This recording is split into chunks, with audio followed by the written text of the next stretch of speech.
Alrighty guys, welcome back to another LEGO minifigure showcase from BrickByBrick, and today we have the Shark Army Angler from the NInjago movie minifigure series. And this is, an interesting figure in the fact that, at a first glance it looks very, very plain and kind of boring-ish compared to, the NInjago movie theme.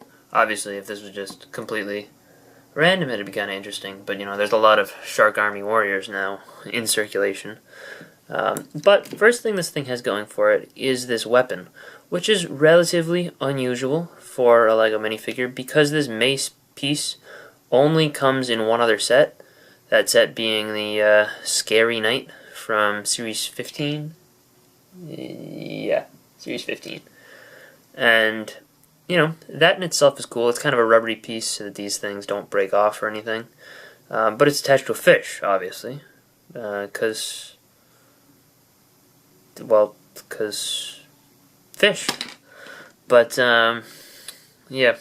It does also have a very similar leg print to the Shark Army Warriors, and the torso print is also relatively similar, but it's actually completely different.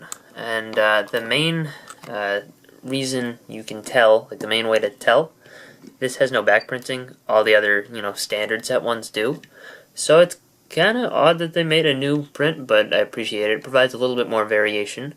I do believe that this oxygen tank appears in other sets with the 3 bars of battery. I could be wrong, I don't know. I didn't check that specifically. And I don't have every NInjago movie set, so even if I did, I could still be wrong. But the actual mold of that piece looks really good. I like it quite a bit. And it kind of makes sense that they didn't even include back printing because you don't really see the back all that much. It also has a unique face, which is interesting for a female minifigure. Kind of feels squished to me, like it feels like the mouth should be a little further down, but that does make it a little bit different, and I feel like that was intentional in this case. And I do like the scar, kind of interesting, gives the figure a little more character, but all that pretty much gets covered up, and you can't tell that it's female really when she's wearing the mask, which is again an interesting choice, but I appreciate a little more variation within the Shark Army. And this mask piece is amazing. It's, one of the most intricate NInjago villain helmets that we've gotten, and I appreciate that.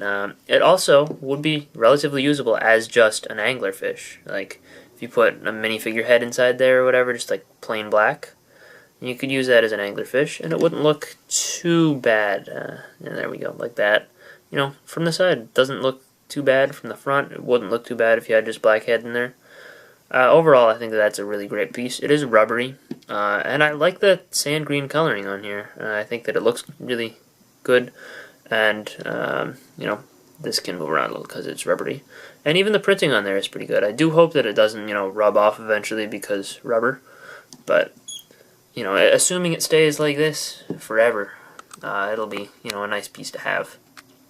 But overall, I do think that this is actually one of the better figures of the NInjago movie series, and, definitely impressed me quite a bit. The main reason for that is because, A, that head, or the helmet, I guess, helmet piece, is really, useful, and looks really good. And also, if you think about it, this is actually a better way, or a really good way to just increase your Shark Army size. It makes a pretty decent army builder figure. And if you get like a couple of these and a couple of the octopuses, you could mix and match parts until you have a couple different looking characters, which I think is cool. So, yeah, that's pretty much all I got. I hope you guys enjoyed this little minifigure showcase. If you did, let me know by leaving a comment down below, and I will see you guys all next time. Bye, everyone.